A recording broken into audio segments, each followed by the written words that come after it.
سينما ريفولي سنة 1971 غنى عبد الحليم أغنية لخصت كل آلامه وأحزانه وتعبه، وكمان هو اللي اختار الأغنية دي. كان المفروض يغني أغنية مداح القمر، لكن هو رجع من لندن لقى الأغنية دي جاهزة وبيكتبها محمد حمزة. قال له كمل يا محمد الأغنية، هي دي اللي هغنيها، وقف بروفات مداح القمر دلوقتي، لأن الأغنية فعلا بتلخص حاجات كتيرة في حياة عبد الحليم، والكلمات بتاعتها بتتكلم عن ايه، وهي ايه اللي شوف راحت فين يا قلبي، وهي مين دي اللي سابتنا فين يا قلبي. كل ده النهارده هحكي لكم بالتفصيل مع اغنيه موعود. معاكم امل في قناه اعز الناس. ما تنسوش اللايك والاشتراك في القناه عشان يوصل لكم كل حاجه حلوه بقدمها في اعز الناس يا اعز الناس. ويلا بينا على الفيديو.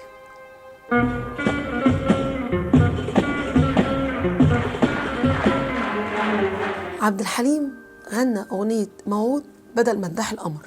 كان المفروض ان هو يغني مداح القمر، ولكن مر بظروف في السنه دي سنه 1971 بظروف صعبه جدا في عملياته الجراحيه اللي بيعملها وفي الامه.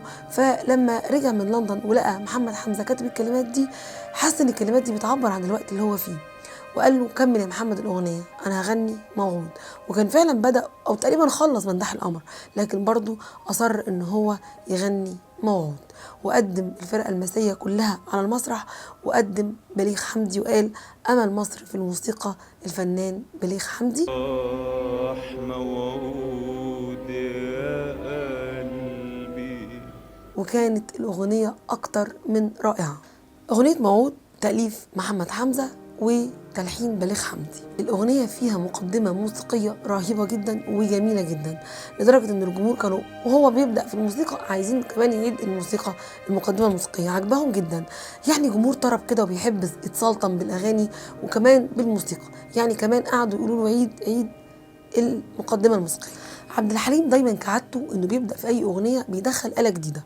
هو كان دايما متطور وسابق عصره، وده سبب بقاء اغنيته هو لحد دلوقتي موجوده معانا، لانها سابقه فعلا عصرها. وكمان كان بيراعي جدا التطوير في اغانيه. في اغنيه موعود دخل الجيتار الكهربائي، ودي كانت آلة جديده لسه داخله وقتها في اغنيه موعود. الخورشيد هو اللي على الجيتار، وكان برضه عبد الحليم بيقدمه في الفرقه الموسيقيه بتاعته. والكمان الرائع الكمان الحزين لأحمد الحفناوي، وبرضو عبد الحليم بيقدم كل فرقته حافظهم فرد فرد. كان اللحن بتاع موعود برغم ان الاغنيه كلماتها كلها موعود بالعذاب وكلها عذاب والم، الا ان اللحن كان فيه مزيج من السعاده والفرح برضو، وبيرجع للالم شويه مع الناي الحزين ومع الجيتار.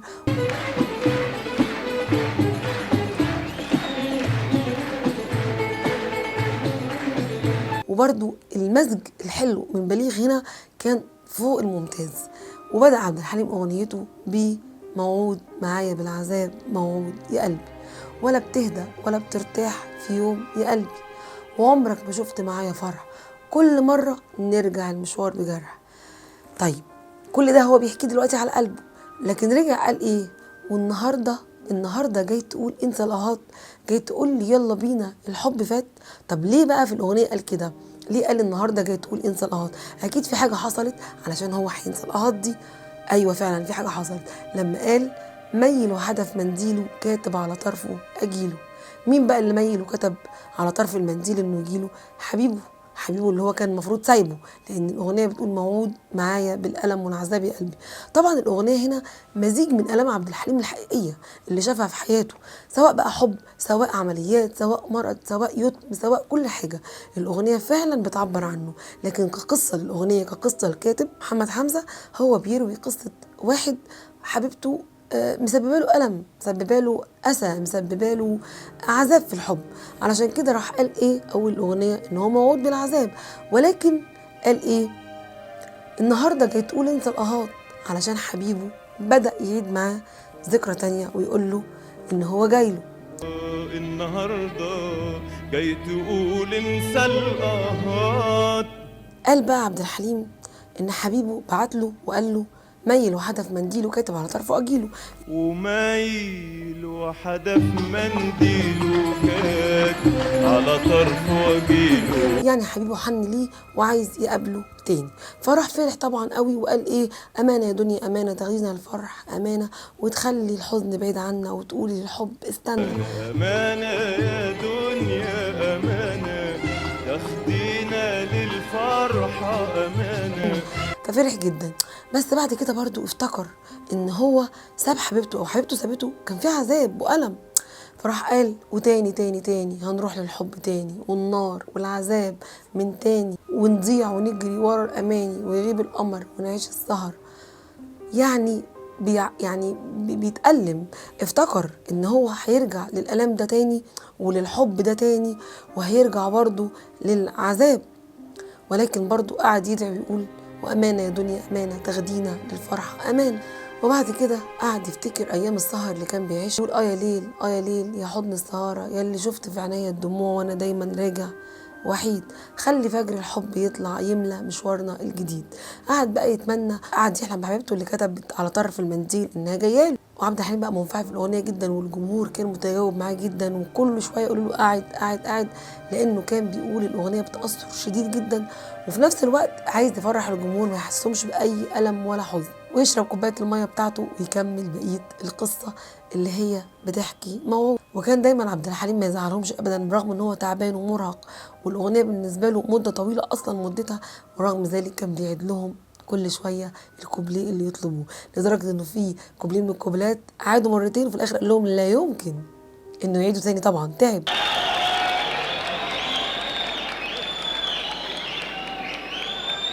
الأغنية دي غناها عبد الحليم مرتين، مرة كان جاي بآلامه وتعبه وخلى محمد حمزة زي ما قلت يكتبها له، ومرة تانية غناها وكانت الطيارة مستنياه، خلص الأغنية والحفلة من هنا وسافر على لندن لإجراء العملية بتاعته من هنا. يعني الأغنية فعلا بتجسد شخصية عبد الحليم في الألم والعذاب. لكن هنرجع برضو لقصتنا اللي هي بتاعت الحبيبة اللي بعتت لحبيبها المنديل وقالت له إن هي جاية. المهم هو بقى فرحان وفي نفس الوقت زعلان، ده بالنسبه لحبيبته اللي هو المفروض هيروح لها واللي هي كتبت له على طرفه اجيله. قعد يقول ايه بقى في الاغنيه، يعني بعد ما عرف ان حبيبته متجاوبه معاه وعايزاه تاني وبعتت له المنديل علشان كتبت له على طرفه اجيله ان هي جايه هتقابله، برضه احتار كده شويه وقال ايه في الكوبليه، قال ابتدى المشوار يا خوفي يا خوفي من اخر المشوار يا خوفي، جنه ولا نار يا خوفي، رايح وانا محتار يا خوفي. ابتدى المشوار. محتار، ما هي سابته قبل كده، وشكلها كده من الاغنيه ومن كاتب الاغنيه محمد حمزه انه الحبيبه هنا دي انسانه متقلبه، يعني متقلبه المزاج، لكن هو حبيبها بيحبها رغم التقلب اللي هي فيه ده، لكن هو حبيبها وبرضه رايح وعمال يدعي ربنا يا خوفي من اخر المشوار، جنه ولا نار رايح وانا محتار. المهم راح بقى قابل حبيبته، اتقابلنا والحياة قدام عينينا حلوة، يعني الحمد لله لحد دلوقتي هو مبسوط وفرحان وانه قابل حبيبته وقال الكوبليه ده، اتقابلنا والكلام فوق الشفايف، كل حاجة فكرت فيها في لحظة واحدة ردت عليها بنظرة حلوة من عينيها. يعني الحب متبادل، لحد دلوقتي هي لا جرحته ولا زعلته، بالعكس قابلته بأشواق وحب. يعني الخوف اللي هو كان خايفه من الحيرة لما قابلها كده لا، راح بقى فيه انبساط وسعادة ومبسوط انه هي قابلته وبكل حب. فلما قال بقى كل حاجة فكرت فيها بنظرة واحدة ردت عليها بنظرة حلوة من عينيها، اتبسط واطمن ان هي ايه خلاص كده مش متقلبة المزاج بنظرة حلوة من عينيها، لدرجة انه بص في عينيها وقال الامان في عينيها، حسيت اني عديت للامان الحمد لله، حاجة كويسة جدا. لان طبعا لغة العيون هي لغة المحبين، كل واحد بيعرف اللي بيحبه من لغة عيونه. العيون يعني بتفضح الحب، يعني دايما الانسان لما يشوف قدامه حبيبه اعتقد انه العيون بتحاول تدارى او عايزه تخبي، يعني العيون فاتحه شويه بتفضح شويه الحب، لذلك دايما الكتاب او الشعراء بيستخدموها في كلمات الاغاني لغه العيون. بعد كده كمل بقى من كتر الحب اللي في عينيها قال والحنان خد مني ويدفى يا اللي محروم من الحنان. يعني حس بالحب والحنان والدفى وكل حاجه حلوه حسها في عينين حبيبته، لحد دلوقتي هو مبسوط بالمقابله دي. حنان الأمان في عينيها. وقعد بقى يمجد في المقابله الحلوه اللي ما خذلتهوش، قال والقمر طلع والخوف بعد والهوى دفي والليل سمعنا، وامانه يا دنيا امانه تاخدينا الفرحه امانه. يعني اتبسط كده، حس كده ان هو هدي وفرحان بقى بحبيبته. هو ليه موعود بالعذاب وليه الاغنيه كلها موعود بالعذاب؟ لما حبيبته قابلته هي فرحته، المفروض خلاص كده هو حبيبته قابلته ففرح لمقابلته لحبيبته، لكن برضه هيفضل فيه حاجه تنغص الحب ده. قعد بقى مزقطط وفرحان وقعد يقول تاني تاني تاني تاني هنروح للفرح تاني وللحب تاني. وقعد بقى ايه كمل الاغنيه لحد دلوقتي حاله من الانبساط. بعد كده بدات الموسيقى، ودخلت الموسيقى كده في كادر حزين شويه، وعبد الحليم ملامح وشه اتغيرت وقال: شوف بقينا فين يا قلبي وهي راحت فين، شوف خدتنا لفين يا قلبي، شوف سابتنا فين. فين شوف بقينا فين يا قلبي. الله، ليه؟ طب ايه اللي حصل؟ ما انت لسه كنت معاها وكان الدفى والحنان في عينيها ايه اللي حصل؟ لا، كده واضح من الاغنيه ان هي بعد لما قابلته والحب ده برضو سابته، لانه قال: شوف خدتنا لفين يا قلبي وشوف سابتنا فين. خدته الحب وحنان ودفء ونظرة عينين جميلة وسابته برضه. عشان كده قال كده: شوف خدتنا لفين يا قلبي وشوف سابتنا فين. في سكة زمان راجعين، في سكة زمان تاني هنرجع للموال بتاعها القديم اللي هو سابها فيه وهي اللي بدأت ورجعت له. في نفس المكان ضايعين، في نفس المكان لا جرحنا بتهدى يا قلبي ولا ننسى اللي كان. يعني برضه الموعود بالعذاب فضل موعود بالعذاب بسبب الحبيبة دي، فرحته شوية لكن رجعت تاني تنغص عليه الحب ده. عبد الحليم بقى الكوبليه ده يعني بصراحة قاله بكل أسى وحزن وإحساس، إحساس عالي قوي، اللي هو: شوف بقينا فين يا قلبي وشوف خدتنا لفين يا قلبي. هو هنا أعتقد إنه حسها بإحساسه هو للدنيا، الدنيا عموما. شوف عملت فيه ايه وبقى فين وبيروح فين وبيجي منين. مرة في لندن بيعمل عملية، مرة على المسرح بيغني، مرة كان يتيم ما عندوش حد، مرة بقى عبد الحليم حافظ. يعني زي ما تقولوا كده هو بيغنيها ذكريات بتلف معاه وتدور من حب بقى ومن كل حاجة مرت بحياته. حتى احنا لما بنسمع الأغنية دي بنحس فيها بشجن، شجن. ودايما الكوبليه بتاع شوف بقينا فين يا قلبي ده بيحسسنا بالألم ده والشجن ده، وحال الدنيا بتظهر فيه قوي. وبعد ما كانت الدنيا فرحانة بيه قلبها ايه؟ بتصحي الطريق خطاوينا وأنين السنين، والسما بتبكي علينا والناي الحزين. وبيخش بقى صوت الناي بكل حزن وأسى بيتفاعل مع عبد الحليم في ألمه وحزنه. ناي الحزين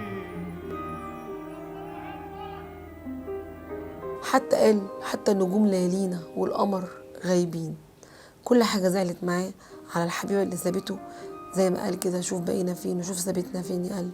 راح رجع قال بقى وتاني تاني تاني راجعين للحيرة تاني للنار والعذاب من تاني. هيفضل برضه بقى زعلان لأنه هو بيحب حبيبته دي وهيفضل دايما يفكر فيها. ولما قال كده بعد كوبليه شوف بقينا فين وقال تاني تاني تاني راجعين للحيرة تاني، قالها برضه بكل أسى، ولكن تفاعل الجمهور معاه والتسقيف كان رهيب جدا، وعدها بكل أسى وحزن زي ما انتم شايفين كده. اعتقد وهو بيقولها استرجع في ذكرياته الامه تاني تاني راجعين للحيره تاني للعذاب. يعني بعد ما كل بيفرح بكل عمليه عملها ويفتكر انها اخر عمليه، ترجع تاني الالام بالنسبه له، يرجع النزيف يجيله تاني ويرجع يروح المستشفيات تاني. اعتقد ان هو ده كان اللي بيدور في باله اثناء الاغنيه. ولكن الكاتب محمد حمزه كاتب الاغنيه على هذا الاساس، ان واحده سابت حبيبها وهو بيندب حظه معاه. راح في الاخر بقى لما يئس من الحب ده وعرف ان حبيبته كده يعني مفيش منها رجا، حاسه ان حبيبته دي خلاص متقلبه المزاج، شويه معاه وشويه تحب فيه وشويه لا. راح عمل حاجه حلوه قوي، قال ايه؟ أمانة تداوينا من جرح هوانا. امانه يا دنيا امانه تداوينا من جرح هوانا وتخلي الحب بعيد عنا ولا نستناه ولا يستنانا. امانه يعني بالدعوه الاولانيه كانت ايه؟ وامانه يا دنيا امانه تاخدينا للفرح امانه وتقولي الحب استنى وتخلي الحزن بعيد عنا. هو بقى في الكوبليه ده قال لا، وتخلي الحب بعيد عنا ولا نستناه ولا يستنانا. امانه خلاص مش عايز حب. عرفتوا بقى اغنيه موعود بتحكي قصه ايه؟ واحد وحبيبته. ايه رايكم في قصه موعود؟ كنتوا عارفين وهو بيقول شوف بقينا فين يا قلبي وهي راحت فين؟ هي مين دي اللي راحت فين؟ قولوا لي في التعليقات ايه رايكم في تحليل اغنيه موعود. على فكره تحليل اغنيه موعود اجتهاد شخصي، ممكن يكون ده تخيلي انا بس، انتوا تخيلكم كان ايه وانتوا تسمعوا الاغنيه؟ يا ريت تقولوا في التعليقات ايه تخيلكم وانتوا تسمعوا اغنيه موعود. انا بحب اغنيه موعود جدا جدا، لما سرحت فيها وتعمقت فيها قوي تخيلت الحاجات دي، تخيلت الحبيب والحبيبه اللي بيقابلوا بعض دول وبيزعلوا من بعض بعد كده، وفي الاخر هو بيزهق منها وبيدعي ربنا ان يخلي الحب بعيد عنه، لان الحب لما يكون ألم او من طرف واحد ما يبقاش ليه معنى خالص. اصعب حب هو الحب اللي من طرف واحد، لان في حبيب دايما بيبقى مخلص قوي من قلبه، وحبيب ما بيهموش. مش طبعا كل العلاقات، انا مش بعمم، لكن في علاقات كده، علاقات فيها حبيب مخلص بيحب حبيبه قوي، وفي علاقات حبيب ما عنده لا مبالاه، يعني النهارده بحب دي بكره احب دي، ما عندوش اي مشاكل، او هيفارقها برضو ما عندوش اي مشاكل، بيعيش حياته عادي جدا. فقولوا ايه رايكم، ما تنسوش اللايك والاشتراك في القناه، وان شاء الله الفيديوهات الجايه تعجبكم. وشكرا جدا على متابعتكم لقناه اعز الناس يا اعز الناس.